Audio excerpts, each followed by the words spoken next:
আসসালামু আলাইকুম দর্শক, welcome back to my channel বাংলার রান্না। আজকে আমি আপনাদের সাথে একটি নতুন রেসিপি শেয়ার করব। আশা করছি রেসিপিটি ভালো লাগবে। রেসিপিটি ভালো লাগলে অবশ্যই একটি লাইক, কমেন্ট এবং শেয়ার করতে ভুলবেন না ফ্রেন্ডস এবং ফ্যামিলির সাথে। আজ আমি তৈরি করছি রাজকীয় স্বাদে চিকেন কোরমা রেসিপি।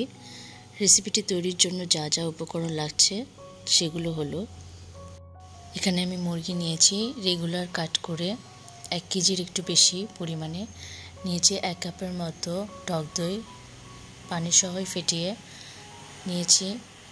বাটা মশলা 2 টেবিল চামচ রসুন বাটা, 2 টেবিল চামচ আদা বাটা, 2 টেবিল চামচ জিরা বাটা, 1 চামচ কাঁচামরিচ বাটা, 3 টেবিল চামচ পেঁয়াজ বাটা। পেঁয়াজ কুচি নিয়েছি 1 কাপের মতো। গরম মশলা নিয়েছি পরিমাণ মতো। গুঁড়ো মশলা নিয়েছি 1.5 চামচ করে, লাল মরিচের গুঁড়া, ধনিয়া গুঁড়া, লবণ স্বাদ মতো। 14-15টার মতো বাদাম নিয়েছি, কাঠবাদাম আর কাজু বাদাম মিক্সড করে। এবারে আমি যে পাত্রে রান্না করব সেই পাত্রে বেরেস্তা করার জন্য সয়াবিন তেল এবং ঘি মিক্সড করে বেরেস্তাটা ভেজে নেব। ঘি এবং সয়াবিন তেল মিক্সড করে বেরেস্তা করলে একটা সুন্দর ফ্লেভার অ্যাড হয়। চুলার আঁচটি মিডিয়াম ফ্লেমে রেখে বেরেস্তাটা ভেজে নিতে হবে।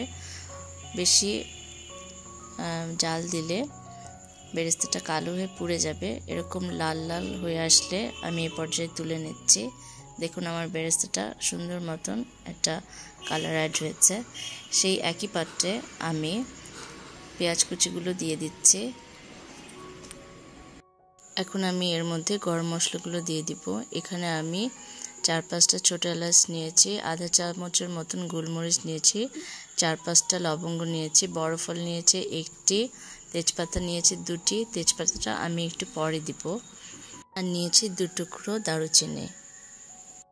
এই পর্যায়ে আমি মাংসটা দিয়ে দিব। মাংসটা আমি লবণ মাখিয়ে রেখেছিলাম। এটা আমি তেলের মধ্যে দিয়ে কিছুক্ষণ ভেজে নিব। এরপর একে একে মশলাগুলো অ্যাড করব। এরপর আমি মাংসটা কিছু ভাজা ভাজা হয়ে আসলে আমি বাটা মশলাগুলো দিয়ে দিব এর মধ্যে একে একে। এরপর সামান্য পানি দিয়ে আমি মাংসটা কষাবো।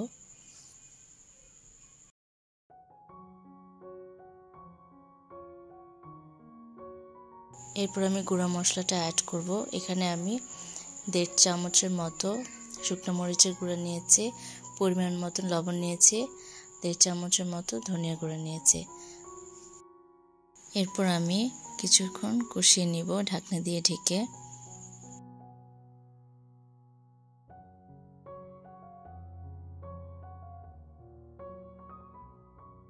মাংসটা থেকে পানি বেরিয়েছে, এটা দিয়ে খানিকক্ষণ কষানোর পর আমি এখানে টক দই অ্যাড করছি। এখানে আমি টক দই নিয়েছি 1 কাপের মতন ফেটিয়ে নিয়েছি পানি সহ টক দই।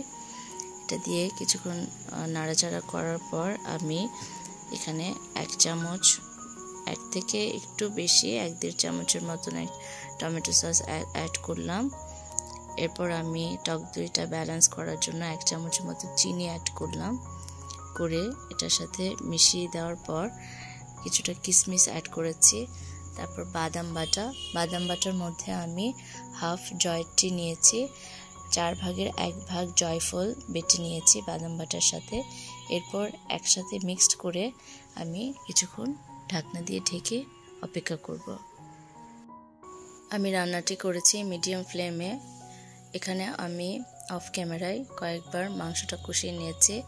এ পর্যায়ে আমি 4-5টার মতো কাঁচামরিচ দিয়ে দিচ্ছি, 1 কাপ দুধ দিয়ে দিচ্ছি। এই দুধটাই দিয়েই পুরো রান্নাটা কমপ্লিট হয়ে যাবে। চেষ্টা করবেন দুধ ইউজ করতে। আমি এখানে গুঁড়ো দুধ ইউজ করেছি। এ পর্যায়ে আমি ভেজে রাখা বেরেস্তাগুলো দিয়ে দিচ্ছি। এরপর আমি ঘি অ্যাড করব 2 চামচের মতো। ঘি দেওয়ার পর পুরো রান্নার ফ্লেভারটাই চেঞ্জ হয়ে যায় এবং খেতে দারুণ মজা লাগে। একটা রাজকীয় ফিল আসে। আপনারা এভাবে বাসায় অবশ্যই ট্রাই করে দেখবেন। রেসিপিটি আপনারা প্লেন পোলাও, বিরিয়ানি, পরোটা, নান অথবা খিচুড়ির সাথে খেয়ে দেখতে পারেন। অসম্ভব মজা লাগে খেতে। দেখুন আমার রান্নাটির ফাইনাল লুক, দেখতে অসম্ভব সুন্দর হয়েছিল এবং খেতে দারুণ মজা হয়েছে। দেখতেই পাচ্ছেন কালার কম্বিনেশন খুবই সুন্দর এসেছে এবং অনেক বেশি মজা হয়েছিল। আপনারা আমার রেসিপিটি যদি লাইক করে থাকেন তাহলে অবশ্যই একটা লাইক, কমেন্ট এবং শেয়ার করে আমার পাশে থাকবেন এবং কেমন লাগলো অবশ্যই আমাকে কমেন্ট করে জানাতে ভুলবেন না। দেখুন মাংসটি কতটা সফট হয়েছে, আমি একটু ভেঙে দেখাই, আপনারা দেখতেই পাচ্ছেন এটা অনেক সফট হয়েছে এবং সুস্বাদু হয়েছে।